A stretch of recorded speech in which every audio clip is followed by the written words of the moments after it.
नहीं, गर मार ना हो तो, और जुए जैसा खेल नहीं गर हार।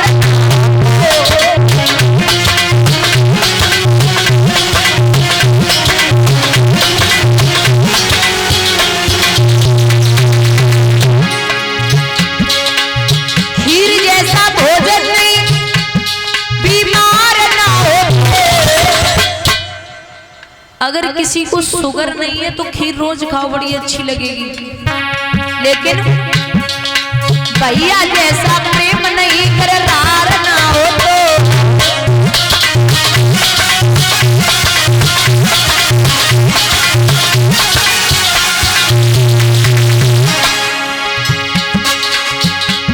अरे मैया जैसा प्रेम नहीं,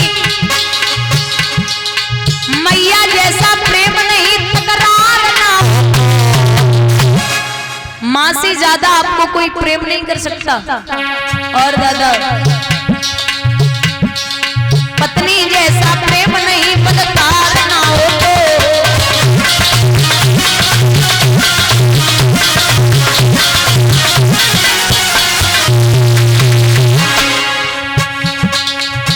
तो समनु मिले सवेरे सवेरे, मतलबी यार ना मिले। गोरी हो चाहे काली, नारी ना मिले।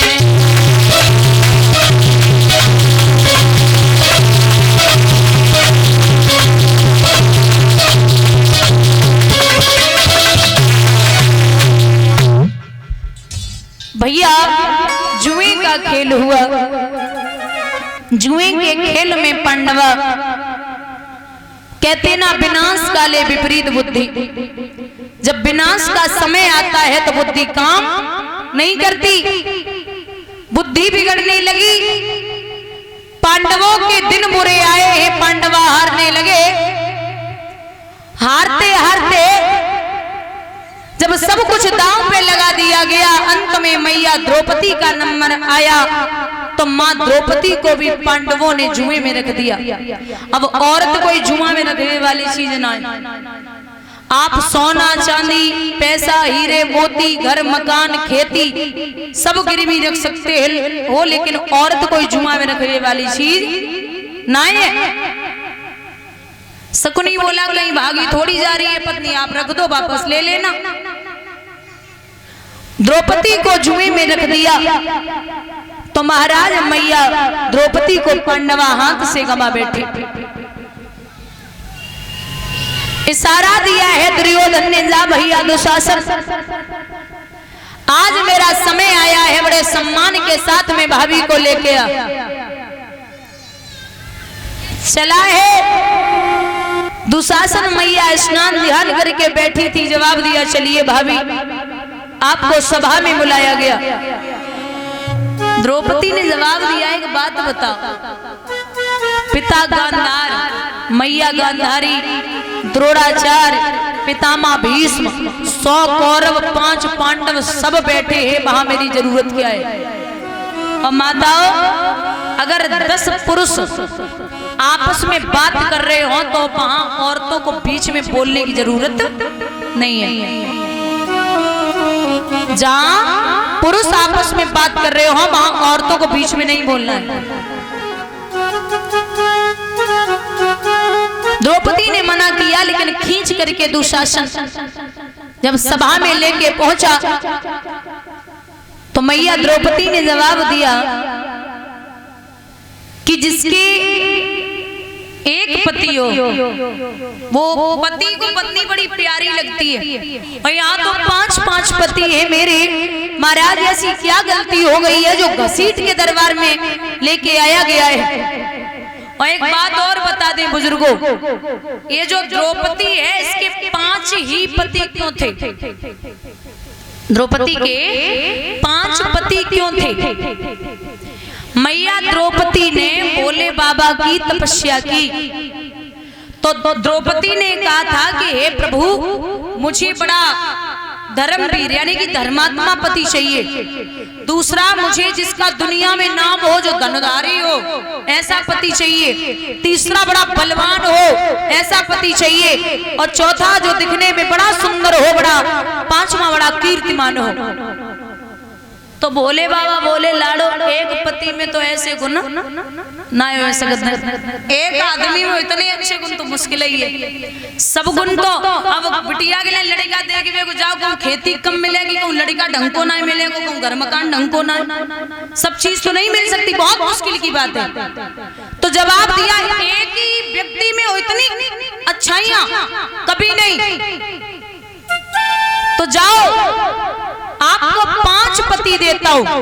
एक बात और है, 5 पति जो थे, जिनमें बड़े थे धर्मराज, वो बड़े धर्मात्मा थे। दूसरे थे बलवान भीम, तीसरे थे धनुधारी अर्जुन, चौथे थे महाराज ये जो नकुल है ना, ये पांडवों में सबसे सुंदर थे। नकुल बहुत सुंदर। और द्रौपदी का नियम था, ये 2-4 ऐसी देवियां हुई हैं जिन्हें फिर से, जैसे पति के साथ रहे और फिर से कुंवारी हो जाती थी। एक तो हुई है मंदोदरी, जो रावण के मरने के बाद विभीषण के लिए जब ब्याही गई थी तो फिर से कुंवारी हो गई थी।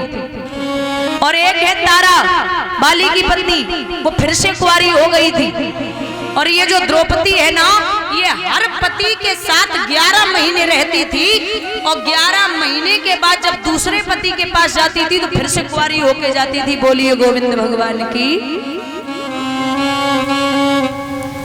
द्रौपदी भी सभा में खड़ी हुई, जवाब दिया, महाराज आप मुझे बताइए, मुझे यहाँ क्यों बुलाया गया? और तो कोई नहीं बोलो।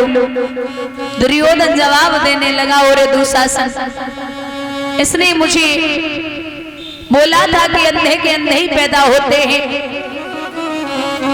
एक काम कर, इसकी साड़ी उतार दे और नगिन अवस्था में मेरी जंघा पर बिठा दे।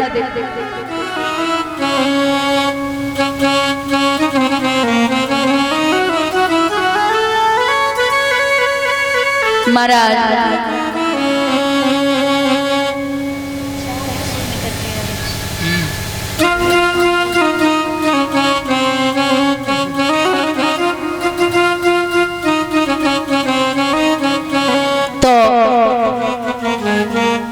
द्रौपदी जवाब देने लगी, आप भी कहा की बात लिए बैठे हैं।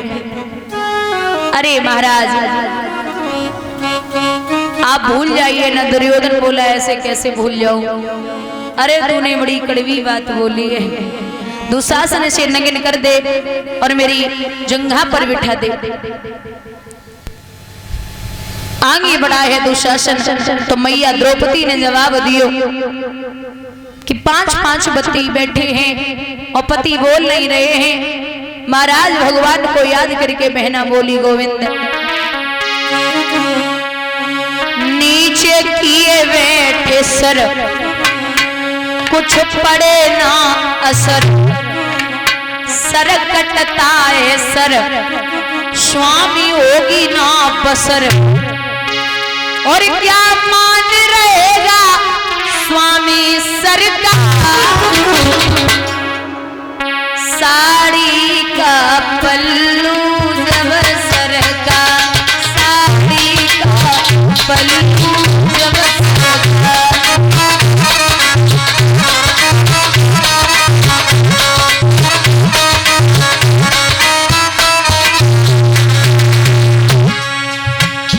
नीचे किए बैठे शर, कुछ पड़े ना असर, शर कटता ईश्वर, स्वामी होगी ना बसर।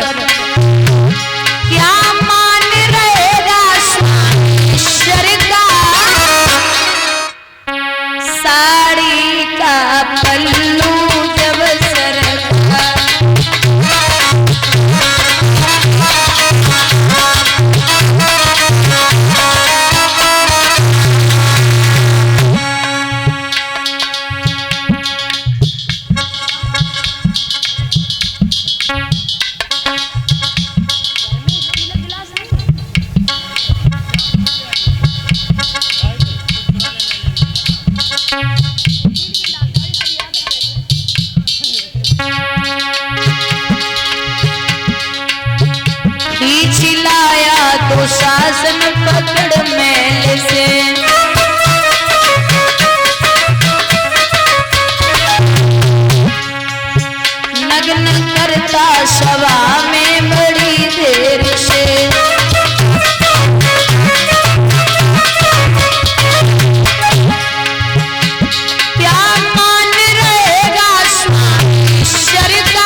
बल्लू जब सरकार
बोली गोविंद भगवान की, सतगुरुदेव भगवान की।